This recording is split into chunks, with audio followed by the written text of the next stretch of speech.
Hello student, स्वागत है फिर से आप सबका हमारे चैनल पे और मैं हूं एस.ए. मीर।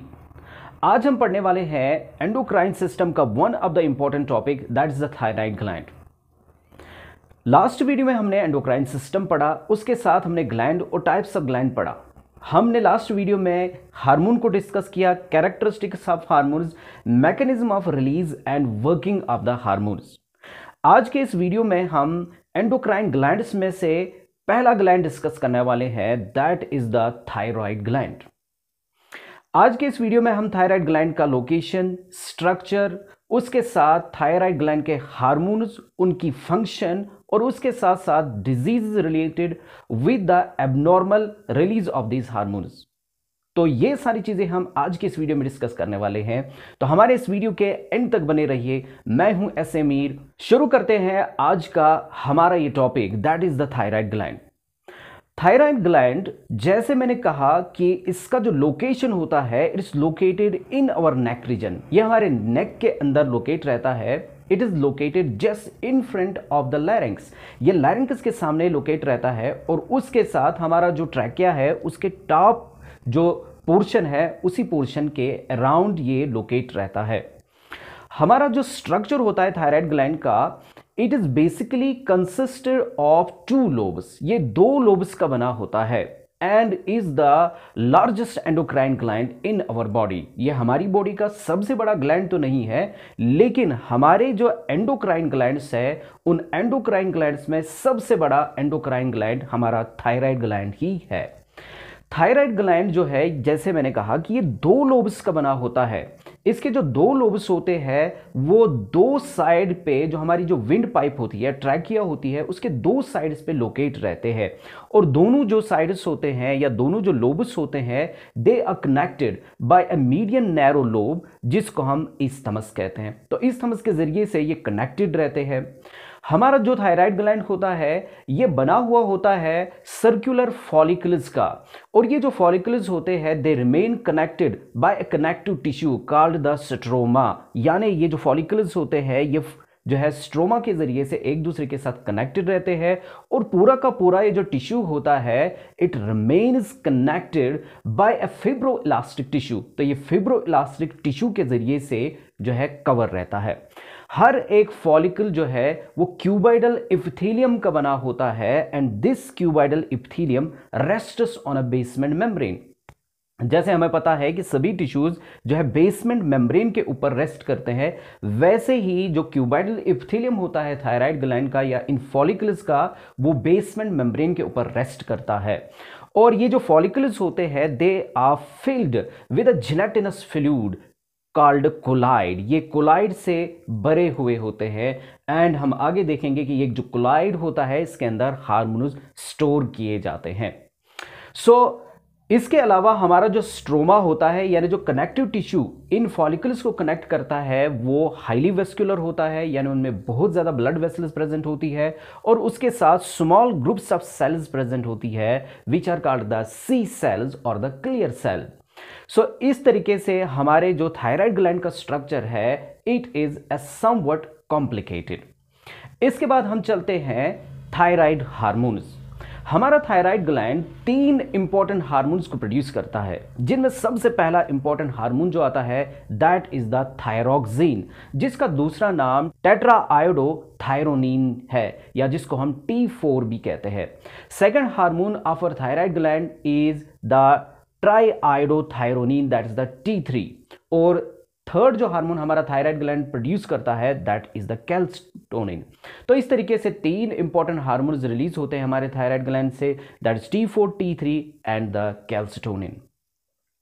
जो पहले दो हार्मोन्स है, दैट इज द थायरोक्सिन और T4, और उसके साथ जो T3 हार्मोन है, they are the iodinated forms of the amino acid tyrosine. ये बेसिकली आयोडिनेटेड फॉर्म्स होते हैं जो अमीनो एसिड टायरोसिन है।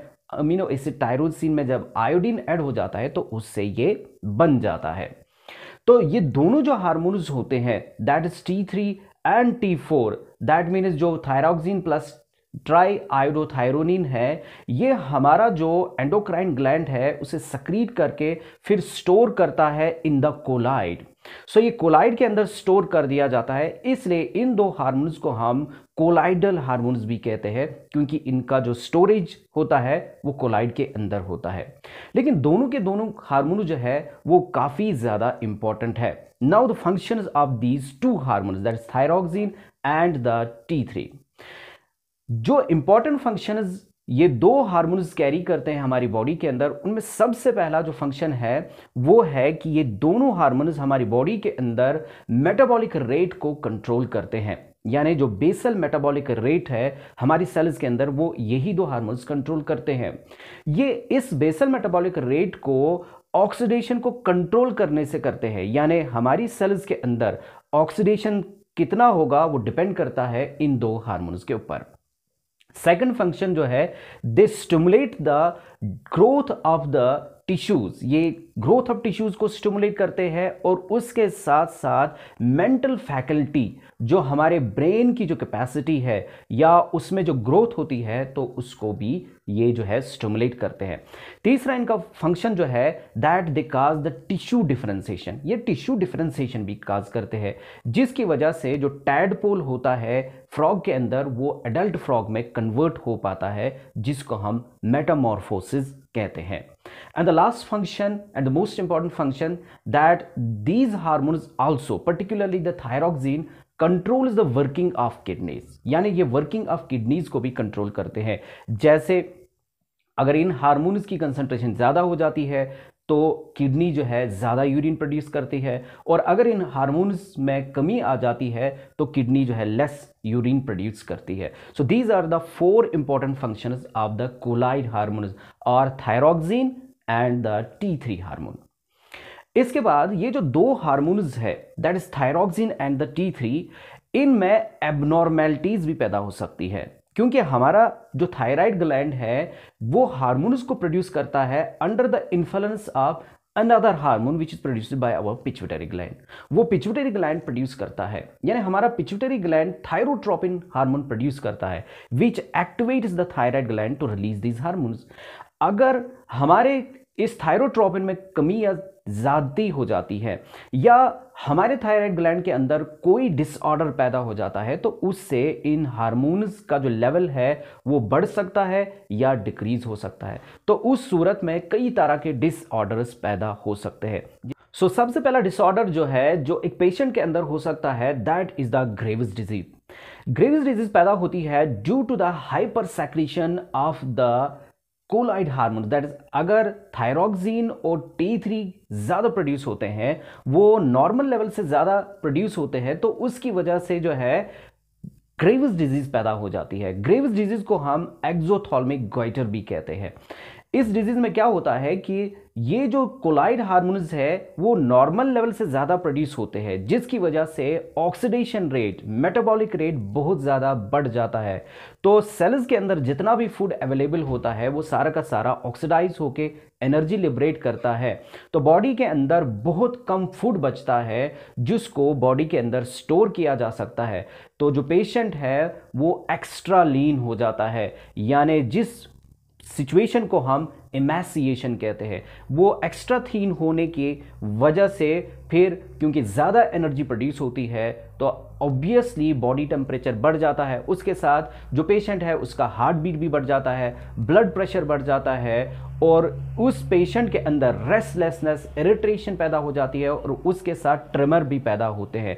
ऐसे पेशेंट में एक पर्टिकुलर कैरेक्टर पैदा हो जाता है कि जो आई बॉल्स होती है वो बहुत बड़ी हो जाती है, वो बाहर की तरफ फट के आ जाती है, जिसको हम एक्सोथैल्मोस कहते हैं, और इसकी वजह से इस डिजीज को एक्सोथॉल्मिक गॉइटर भी कहते हैं। So this is the first disease.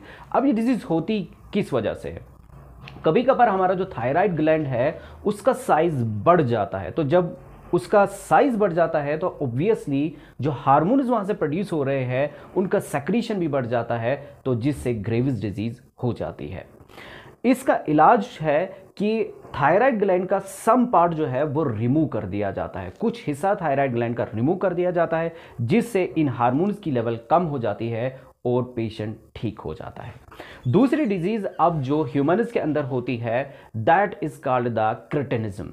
अब क्रिटिनिज्म जो है ये होती है because of the hyposecretion of the thyroid hormones. अगर थायराइड हार्मोन्स बहुत कम प्रोड्यूस होते हैं या नॉर्मल लेवल से कम प्रोड्यूस होते हैं इन इन्फेंट्स, पर्टिकुलरली इन्फेंट्स, यानी क्रिटिनिज्म इन्फेंट्स में होती है, छोटे बच्चों में होती है। तो छोटे बच्चों में जब ये हार्मोन्स कम प्रोड्यूस होते हैं तो उसकी वजह से जो ऑक्सीडेशन रेट है वो रिड्यूस हो जाता है, तो मेटाबॉलिज्म रिड्यूस हो जाता है, जिसकी वजह से एक पेशेंट जो है उसका हार्ट बीट कम हो जाता है, बॉडी टेम्परेचर कम हो जाता है, उसके साथ साथ जो है सेक्सुअल डेवलपमेंट भी उसका इफेक्ट होता है। अब जो क्रिटिन होता है, एक बच्चा जो इस डिजीज से इफेक्ट हुआ है उसको हम क्रिटिन कहते हैं। तो ये क्रिटिन जो है उसकी ऑकवर्ड बॉडी होती है और उसके साथ उसमें जो बेली होती है, उसका जो पेट होता है, that's a pot like structure, एक बर्तन की तरफ बाहर की तरफ होता है, उसकी बॉडी का जो स्ट्रक्चर है वो काफ़ी अजीब हो जाता है। सो ये बच्चों में ये डिजीज होती है।